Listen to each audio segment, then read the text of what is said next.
لا إله إلا الله لا إله إلا الله لا إله إلا الله لا إله إلا الله.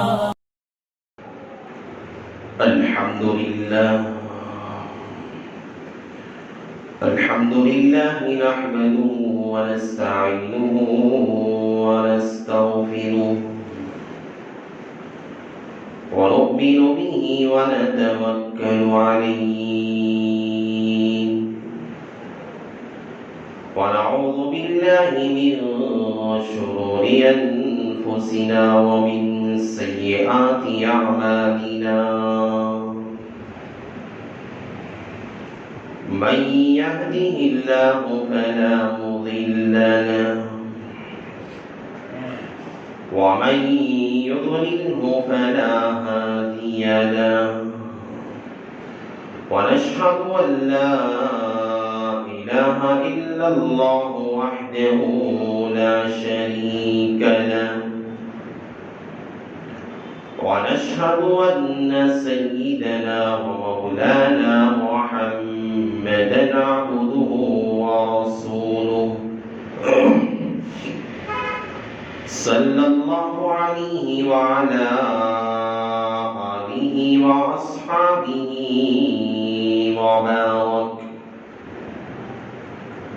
وبارك وسلم تسليما كثيرا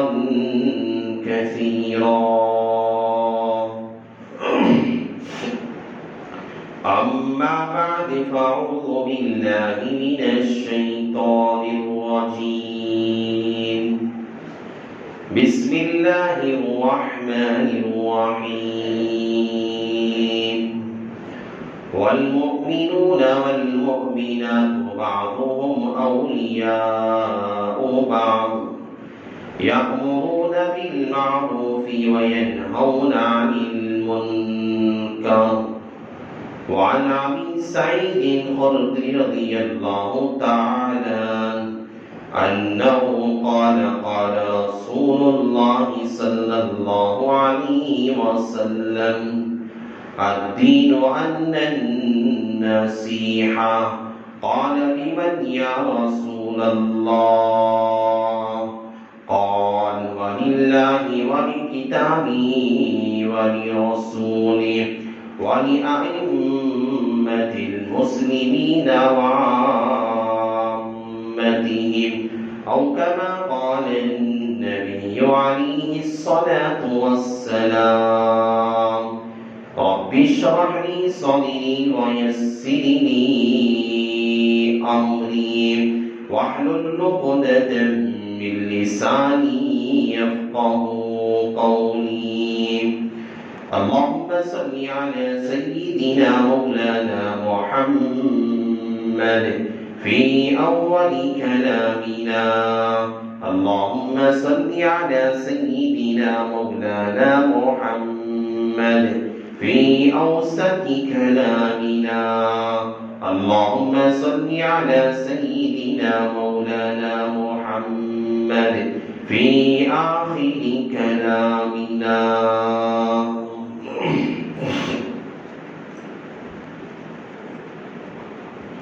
معزز سامعین کرام اور میرے غیور مسلمان بھائیوں،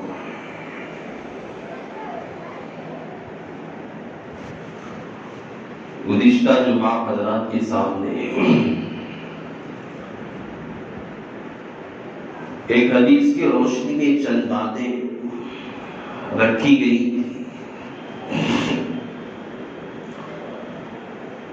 جس میں حضرات صحابہ کرام رضوان اللہ تعالی علیہم اجمعین نے آپ علیہ الصلوۃ والسلام سے بار بار اس لفظ کے کہنے پر کہ الدین النصیحہ. ایک صحابی نے کھڑے ہو کر پوچھا تھا لمن یا رسول اللہ، کن لوگوں کے لیے دین خیر خواہی ہے، سراپا رہنمائی ہے؟ اللہ کے نبی علیہ الصلوۃ والسلام نے کہا قال للہ ولکتاب. آپ حضرات کے سامنے گزشتہ جمعہ باتیں آئیں کہ خیر خواہی اللہ کے ساتھ بندہ کیسے کرتا ہے، اس کا طریقہ کار کیسا ہے، بندہ کیسے عبادت کر کے اپنے رب کی خوشنودی خیر خواہی سراپا اس کے لیے بن سکتی ہے. دوسری بات ولی کتابی، اللہ کی کتاب کے ساتھ خیر خواہی کیسے ہو، اس کے ضمن میں حضرات علماء کا تذکرہ آپ حضرات کے سامنے کیا گیا. دیکھیے انہی چیزوں میں سے جہاں اللہ تعالیٰ کے ساتھ خیر خواہی کا معاملہ ہے، خیر خواہی مطلب بندہ اللہ کو راضی کرنے والا بنے. سراپا بہتری اور خیر خواہی کا مطلب یہ ہوتا ہے کہ بندہ اپنے رب کے سامنے محبوب بن جائے، پیارا بن جائے. اللہ کے نزدیک، اللہ کی نگاہوں میں اس کی قدر اور منزلت بہت زیادہ ہو جائے. جب وہ ہاتھ اٹھائے تو اللہ تعالیٰ اس کی دعائیں قبول کرنے کے لیے تیار ہو.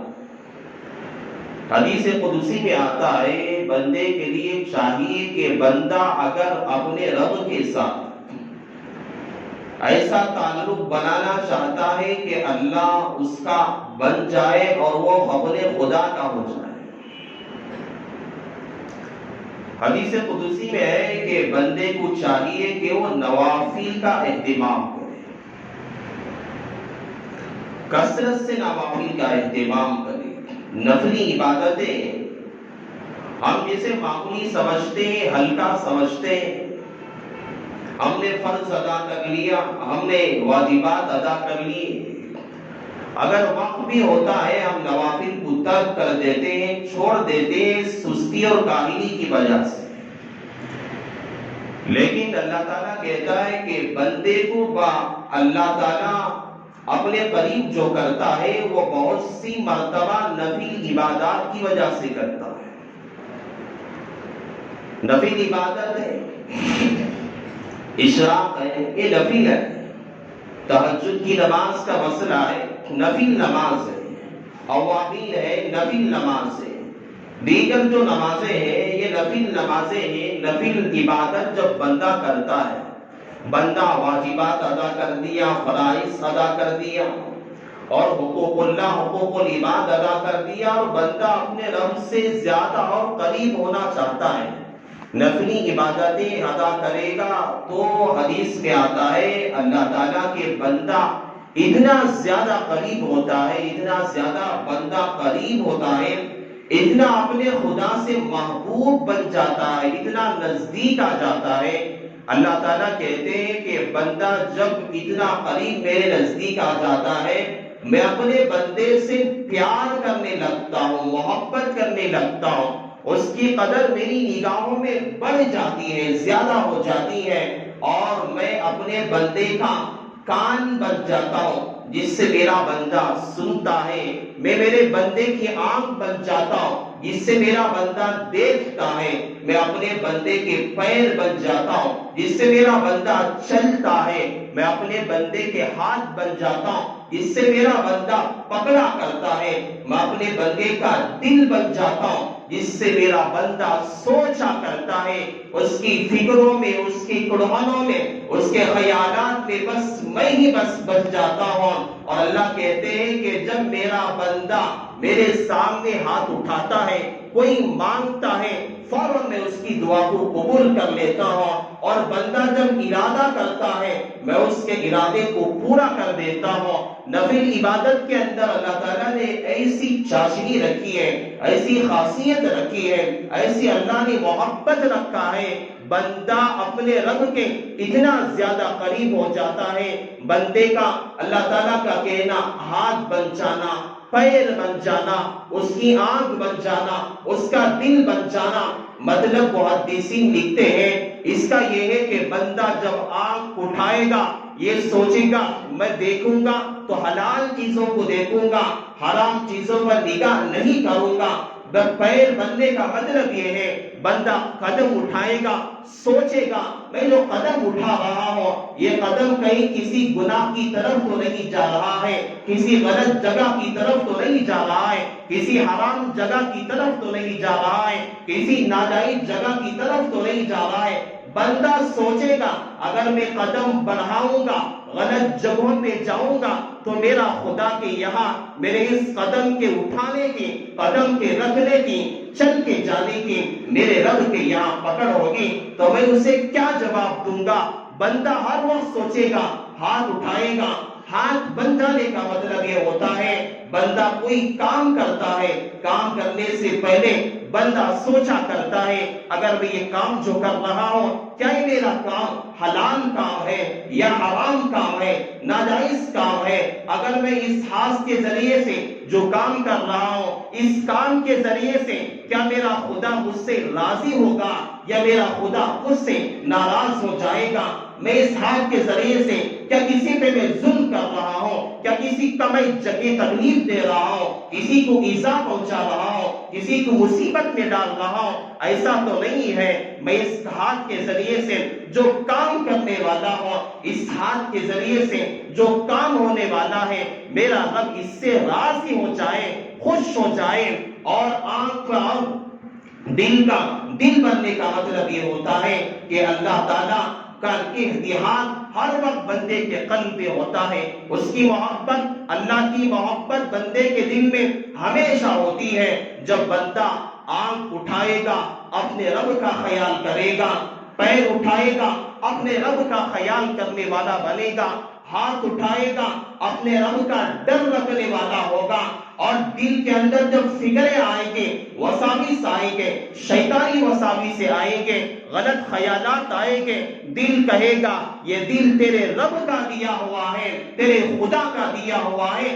جب یہ خیالات پیدا ہوں گے رب کہتا ہے یہ میرا بندہ میرا ہو چکا ہے، میرا بن چکا ہے، میرا محبوب بندہ بن چکا ہے۔ جب ایسا بندہ اللہ کے سامنے بس ہاتھ اٹھاتا ہے، ہاتھ اٹھاتا ہے، اللہ کہتے ہیں میرا بندہ اپنے ہاتھوں کو نیچے چھوڑتا بھی نہیں ہے، میں اس کی ہر مراد پوری کر دیتا ہوں، میں ہر بات مان لیا کرتا ہوں۔ اس کی ہر دعا پہ فرشتے لبیک کہتے ہیں، آمین کہتے رہتے ہیں۔ میں اپنے رب کے میرے بندے کی ہر دعا کو قبول کر لیتا ہوں، اس کی ہر مرادیں میں پوری کر دیتا ہوں، میرا بندہ ہاتھ بھی نیچے نہیں چھوڑتا۔ اللہ تعالیٰ عرش پہ کہتا ہے میں نے اس بندے کی سنی جس بندے نے میرے لیے تعریف بیان کی تھی۔ لیکن اس کے لیے بندے کو مجاہدہ کرنا پڑتا ہے، اپنے نفس کا مجاہدہ کرنا پڑتا ہے۔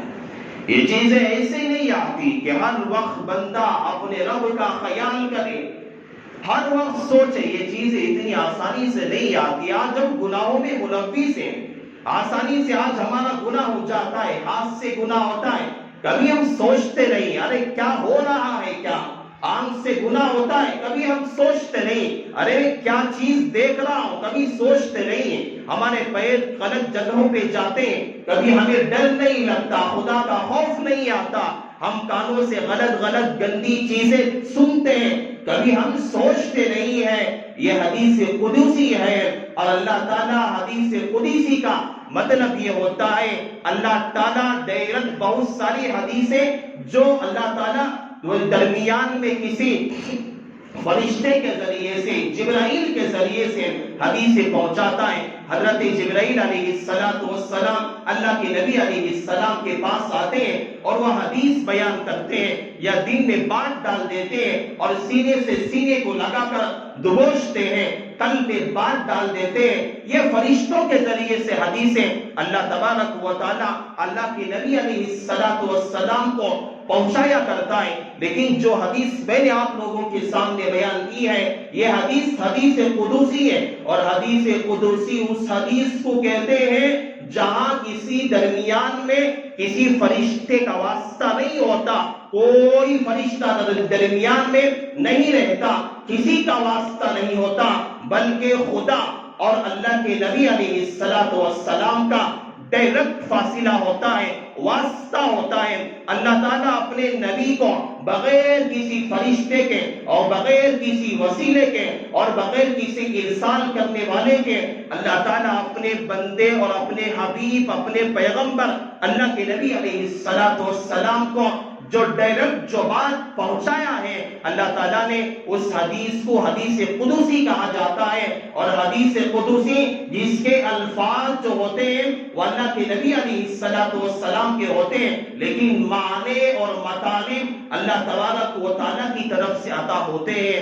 یہ حدیث قدسی ہے، اور حدیث قدسی میں اللہ تبارک و تعالیٰ نے فرمایا بندہ جب عبادت میں پختہ ہو جاتا ہے، بندہ عبادت میں جب مضبوطی حاصل کر لیتا ہے، اس وقت اس کے لیے گناہوں سے بچنا، غلط جگہوں پہ جانے سے بچنا، اسے حرام کھانے سے بچنا، حرام بولنے سے بچنا، اسے حرام سننے سے بچنا، حرام کام کرنے سے بچنا، اسے حرام کام کی جگہوں پہ جانے سے بچنا اس کے لیے آسان ہو جاتا ہے، آسان ہو جاتا ہے۔ اسے چاہیے سب سے پہلے بندہ اپنے رب کا محبوب بنے، اپنے رب کو منوانے والا بندہ بنے۔ تو عبادات نفلی عبادتیں، یہ نفلی عبادتیں جب بندہ کرتا ہے، یہ اللہ تعالیٰ کا قرب بندے کو حاصل ہوتا ہے۔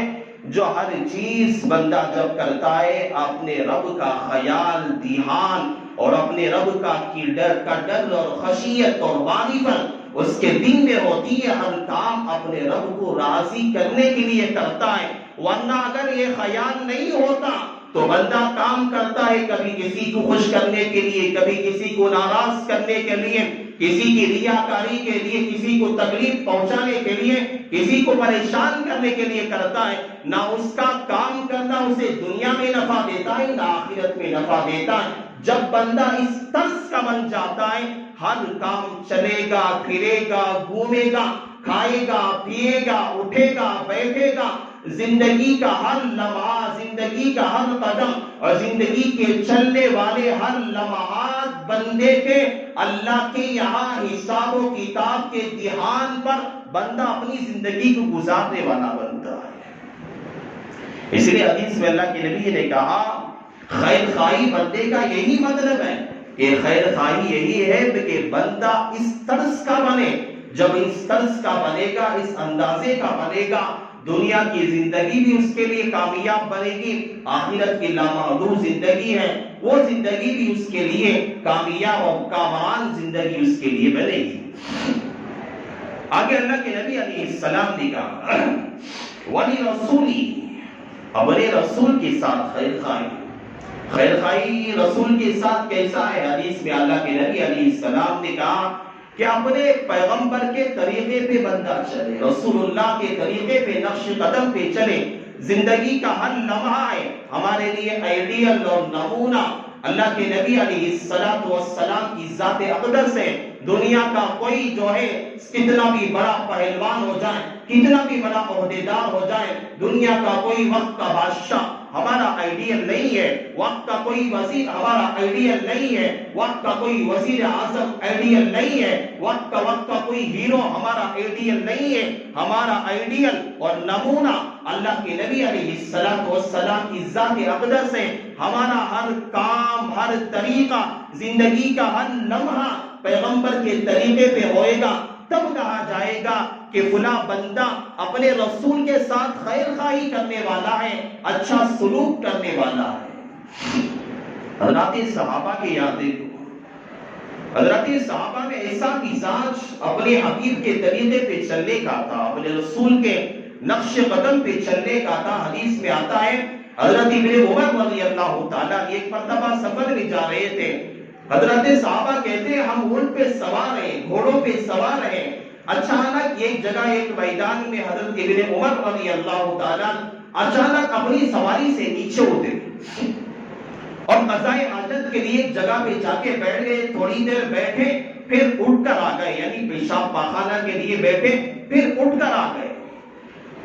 کوئی ضرورت بھی نہیں تھی حضرت ابن عمر کو، نہ پانی پیشاب کی ضرورت تھی، نہ پاخانے کی ضرورت، کوئی قضاء حاجت کی ضرورت تھی، لیکن اچانک راستے پہ ہم گزر رہے ہیں، قافلہ گزر رہا ہے، صحابہ چل رہے ہیں، اچانک اترتے ہیں، پھر بیٹھتے ہیں تھوڑی دیر کے لیے، جس طرح کوئی آدمی قضاء حاجت کر رہا ہے اس طرز پہ بیٹھتے، اس طریقے پہ بیٹھتے، پھر اٹھ کے چلنے لگتے۔ صحابہ پوچھتے ہیں اے ابن عمر تو نے ایک کام جو کیا، اچانک ادھرے اور اس طریقے سے تم بیٹھ گئے، حالانکہ نہ تم نے کوئی پیشاب کیا، نہ پاخانے سے کوئی آپ فراغت حاصل کی ہے، نہ قضاء حاجت کے لیے گئے، اب اچانک یہاں اترے اور بیٹھے اٹھ کر آ رہے ہیں، کیا مسئلہ ہے، کیا ماجرا ہے، آپ نے یہ طریقہ کیوں کیا، آپ نے عمل کیوں ایسا کیا؟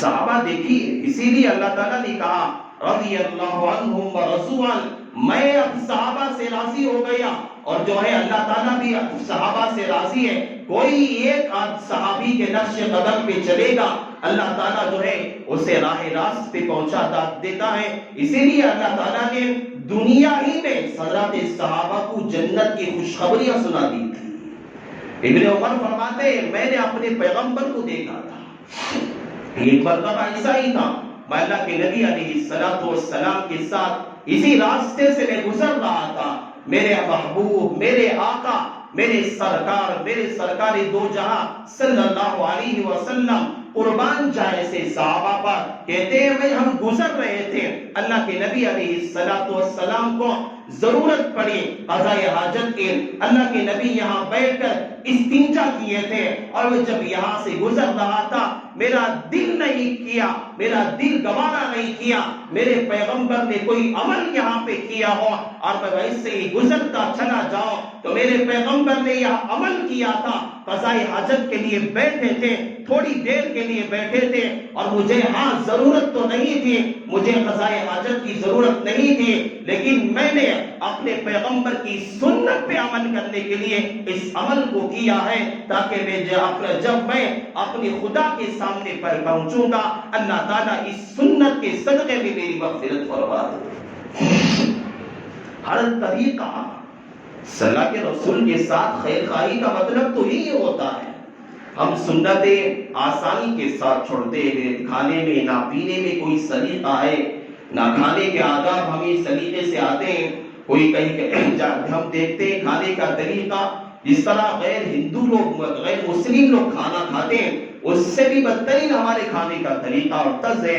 ہم شادیوں میں دیکھتے ہیں لوگ کس طرح سے کھانا کھاتے ہیں، کیا طریقے سے پانی پیتے ہیں، کوئی کھڑے ہو کر کہیں پانی پیتا ہے، کوئی کھڑے ہو کر کہیں کھا رہا ہے، کوئی کچھ کر کہیں کھڑے ہو کر ہی پلیٹ پہ کھانا لے کے کھا رہا ہے، اور کوئی اپنے الٹے ہاتھ سے پانی پی رہا ہے۔ یہ طریقہ اسلام نے سکھایا ہے، انسان ہے، انسان رہے گا کس طریقے سے، انسان ہے ہم، انسان زندگی گزارے گا، زندگی گزارنے کا کیا طریقہ ہے۔ ایک صحابی ہے حضرت حذیفہ ابن الیمان رضی اللہ تعالیٰ، ہم شادیوں کی بات کرتے ہیں، ہم فنکشنوں کی بات دور کی بات، ملک فارس کا بہت بڑا بادشاہ، ملک فارس کا بہت بڑا بادشاہ، آج سمجھ لو یہ امریکہ کا کوئی بادشاہ سمجھ لو، اس زمانے میں ملک فارس کا بڑا بادشاہ حضرت حذیفہ ابن الیمان رضی اللہ تعالیٰ کو صحابی رسول کو دعوت کیا اپنی شاہی دسترخوان پر۔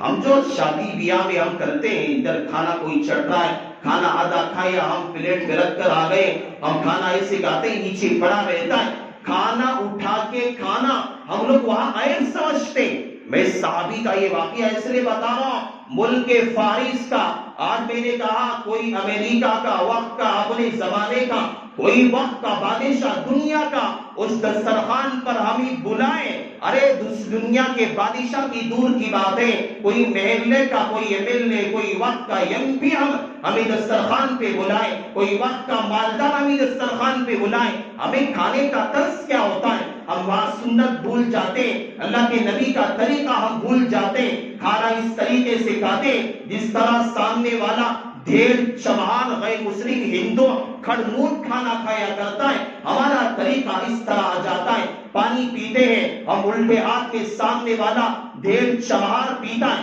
ہمارا طریقہ بھی وہی آ جاتا ہے۔ یہ طرز صحابہ نے نہیں سکھایا، یہ طرز میرے نبی نے نہیں سکھایا، یہ طرز آقا نے نہیں بتایا۔ حضرت حذیفہ ابن الیمان کو ملک فارس کے بادشاہ نے اپنے شاہی دسترخوان پر دعوت کی، بلایا۔ حضرت حذیفہ ابن الیمان رضی اللہ تعالیٰ ملک فارس کے بادشاہ کے محل کے اندر پہنچے۔ سارے بڑے بڑے اس زمانے کے جو وزراء تھے، بادشاہ کے یہاں کام کرنے والے بڑے بڑے لوگ تھے، بڑے بڑے اس زمانے کے مالدار جو لوگ تھے، ان کے لیے بڑا عالیشان بادشاہ بھی دسترخوان بچھایا گیا، لوگ سب کھانے کے لیے بیٹھے۔ اس طرح آج بھی ہوتا ہے، لوگ جس کے ساتھ ملتا ہے اسی کے رنگ میں رنگ جاتا ہے، کوئی جیب چمار کے ساتھ ملتا ہے اسی کے رنگ میں رنگ گیا، اور کسی جو ہے غیر مسلم کے ساتھ ملا، کسی کرسچن کے ساتھ ملا، اسی کے رنگ میں رنگ کے رہ گیا۔ اس کا طرز، اس کا کھانا، اس کا پینا، اس کا اٹھنا، اس کا بیٹھنا، اس کے بول چال غیر تہذیب پہ ہو گئے۔ ایسا نہیں تھا۔ حضرت حذیفہ ان سارے ملک فارس کے دانشوروں کے درمیان بیٹھے ہوئے تھے، کھانا لا کے رکھا گیا، سب لوگ کھا رہے ہیں، سب لوگ تناول کر رہے ہیں، کوئی چھٹ رہا ہے، کوئی پھینک رہا ہے۔ جس طرح آج بھی ہم دیکھتے ہیں بڑے بڑے دسترخوانوں پر ہم دیکھتے ہیں اس طرح سے کھانے کی بے حرمتی کی جاتی ہے۔ کھانا نیچے گرا، ایک دانا نیچے گرا، حضرت حذیفہ نے اسے اٹھایا، اٹھا کے اسے پوچھا، پھر اسے کھانے لگے۔ سامنے والا جو بیٹھا ہوا تھا کہنے لگا کہ اے حذیفہ، یہ بادشاہ فارس کا یہ دسترخوان ہے، سارے مالدار یہاں بیٹھے ہوئے، یہاں تو بیٹھ کے نیچے پڑے ہوا اگر لقمہ اٹھا کے کھائے گا یہ تیرے لیے عیب کا کام ہے، لوگ تجھے دیکھ کر ہنسیں گے۔ تو حضرت حذیفہ ابن الیمان نے کہا کہ ان رؤساء کے سامنے جو سارے رؤساء مالدار بیٹھے ہوئے ہیں ان کو مالدار حضرت حذیفہ نے نہیں کہا کہ ان احمقوں کے سامنے، ان بے وقوفوں کے سامنے، ان گھامڑوں کے سامنے، ترجمہ اس کا یہی ہوتا ہے، ان گھامڑوں کے سامنے، ان بے وقوفوں کے سامنے کیا میں اپنے آقا کی سنت کو چھوڑ دوں؟ یہ مالدار ہو گیا اپنی جگہ، یہ فارس کا بادشاہ ہے، ہوگا اپنی جگہ، اس کی سلطنت، اس کی طاقت، اس کی مالداری ہوگی اپنی جگہ، لیکن میرے پیغمبر کی سنت یہ ہے، ایک لقمہ، ایک دانہ نیچے گرے گا اسے اٹھا کے کھانا میرے پیغمبر نے سکھایا ہے۔ ان احمقوں، ان مالداروں کی وجہ سے میں اپنے آقا کی سنت کو چھوڑ نہیں سکتا۔ یہ طریقہ حضرت صحابہ نے سکھایا۔ وَلِرَسُولِهِ، اللہ کے رسول کے ساتھ خیر خواہی کا معاملے کا مطلب یہی ہے بندہ ہر جگہ، ہر طرز پہ اپنے آقا، اپنے اسلام، اپنے مذہب کی دعوت دینے والا بنے، اور لوگوں کو پتا چلے، معلوم ہو کہ مذہب اسلام کیا سکھاتا ہے، لوگوں کو معلوم ہو کہ پیغمبر نے کیا تعلیم دی ہے، تاکہ لوگوں کو معلوم ہو قرآن کیا تعلیم دیتا ہے، لوگوں کو معلوم ہو کہ حدیث کیا تعلیم دیتی ہے، لوگوں کو معلوم ہو جائے کہ اسلام کیسا مہذب مذہب ہے۔